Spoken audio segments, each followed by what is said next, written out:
Sometimes it's okay to eat your feelings. Now, fear is going to be a player in your life, but you get to decide how much. You can spend your whole life imagining ghosts, worrying about the pathway to the future, but all there will ever be is what's happening here, and the decisions we make in this moment, which are based in either love or fear.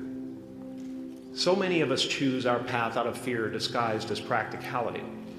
What we really want seems impossibly out of reach and ridiculous to expect, so we never dare to ask the universe for it. I'm saying I'm the proof that you can ask the universe for it.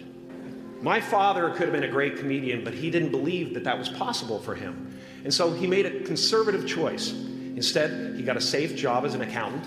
And when I was 12 years old, he was let go from that safe job. And our family had to do whatever we could to survive. I learned many great lessons from my father, not the least of which was that you can fail at what you don't want. So you might as well take a chance on doing what you love. It's not the only thing he taught me, though. You know, I watched the effect of my father's love and humor and how it altered the world around me. And I thought, that's something to do. That's something worth my time. When I was about 28, after a decade as a professional comedian, I realized one night in LA that the purpose of my life had always been to free people from concern, just like my dad. And when I realized this, I dubbed my new devotion the Church of Freedom from Concern, the Church of FFC, and I dedicated myself to that ministry. What's yours? How will you serve the world? What do they need that your talent can provide? That's all you have to figure out. As someone who's done what you're about to go and do, I can tell you from experience, the effect you have on others is the most valuable currency there is.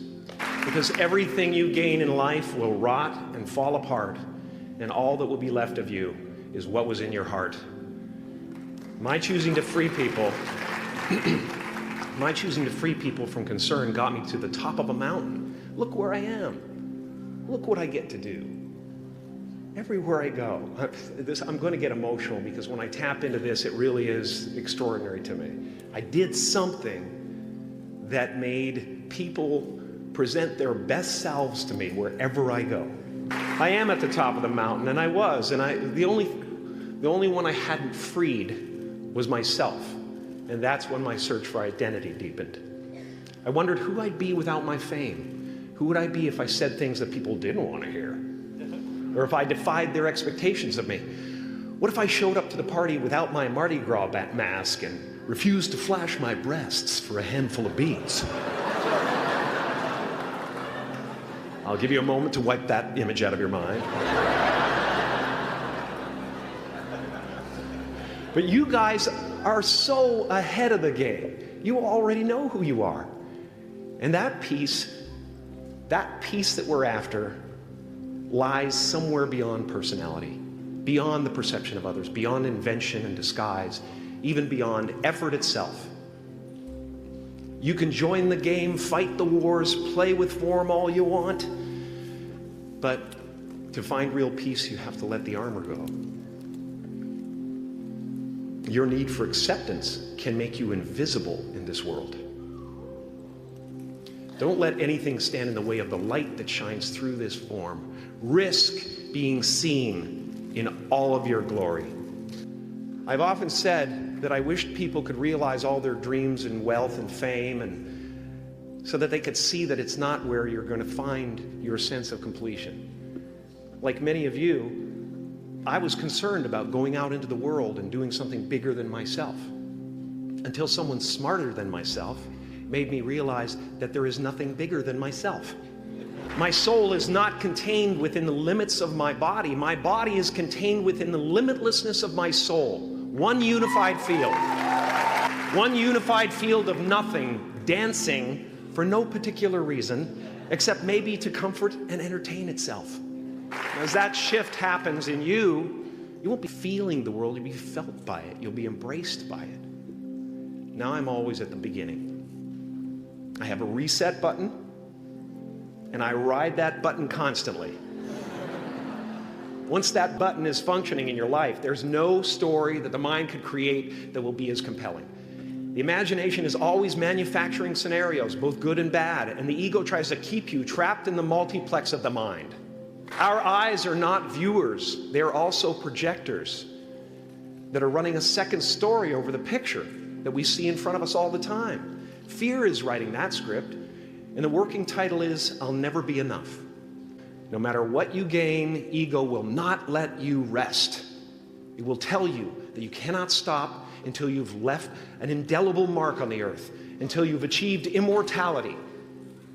How tricky is this ego that it would tempt us with the promise of something we already possess? So, I just want you to relax. You know, that's my job. Relax and dream up a good life.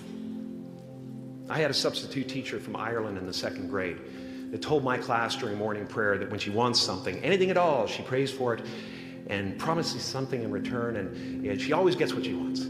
Well, I'm sitting at the back of the classroom, you know, thinking, wow, my family can't afford a bike, you know. So I went home and I prayed for one.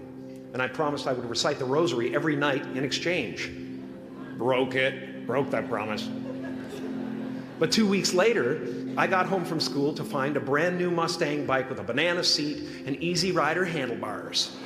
From fool to cool. My family informed me that I had won the bike in a raffle that a friend of mine had entered my name in without my knowledge whatsoever. So that type of thing has been happening to me ever since. As far as I can tell, it's just about letting the universe know what you want and working toward it while letting go of how it comes to pass. Your job is not to figure out how it's going to happen for you, but to open the door in your head. And when the door opens in real life, just walk through it.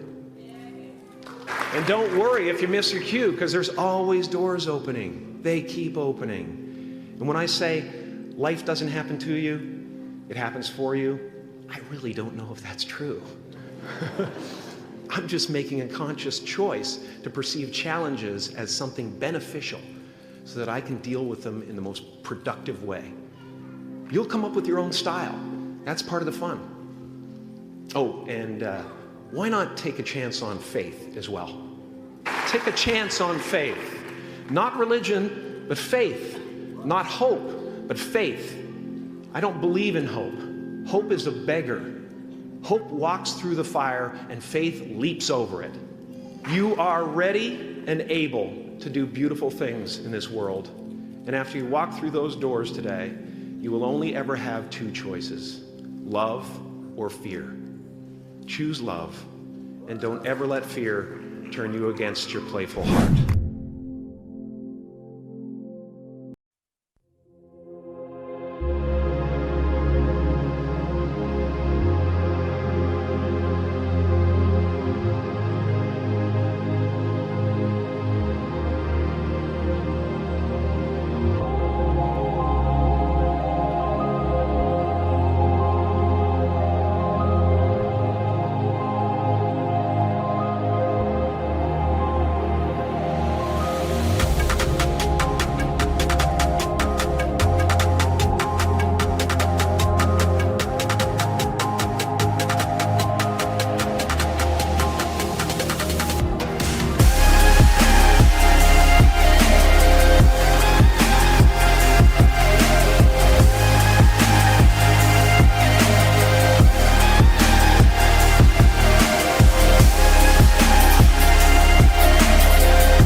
Chẳng được quên khi cơn mưa đêm lại về.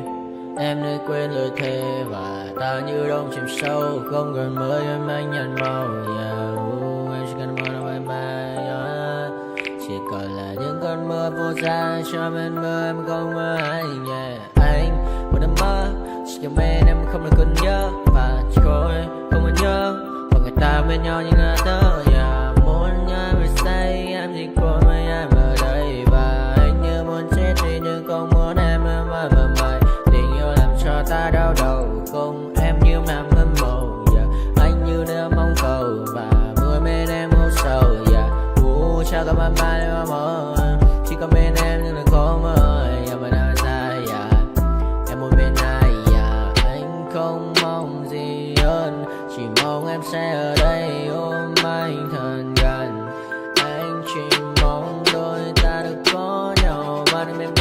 mơ em, một đêm bên anh có em. Ta sẽ trao nhau môi hôn thật sâu, ôm anh.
I fear that the thoughts build up until I can't hear, that my mind fills up into a creature, and it haunts me somewhere much deeper. Anxiety, filling up every space, no privacy. And silently, it could build and build until you finally see, whoa, it's taking over, damn no closure, moving closer. No exposure, I just wanna be a loner. Some can't stay sober, looking over all their shoulders, like moving boulders just to get out of the home. It sucks, I've had enough, I don't wanna feel the stuck under the rug, all my problems that I shove. I got nightmares in my head, I fear that the thoughts build up until I can't hear, that my mind fills up into a creature, and it haunts me somewhere much deeper. I got nightmares in my head, I fear that the thoughts build up until I can't hear, that my mind fills up into a creature, and it haunts me somewhere much deeper. I've been feeling weird, I can't seem to focus good enough. Nothing's really clear, sometimes it could be a little tough. I just need to feel like the end's in sight for me, but let's be really real, anxiety can foggy all this stuff. I've been feeling weird, I can't seem to focus good enough. Nothing's really clear, sometimes it could be a little tough. I just need to feel like the end's in sight for me, but let's be really real, anxiety can foggy all this stuff. It sucks when you finally feel like giving up. Oh God, no luck, everything feels like you're sticky stuck. I'm lost, handcuffed to the bed where I sleep, don't give a fuck. Can't stop, unplug, feeling over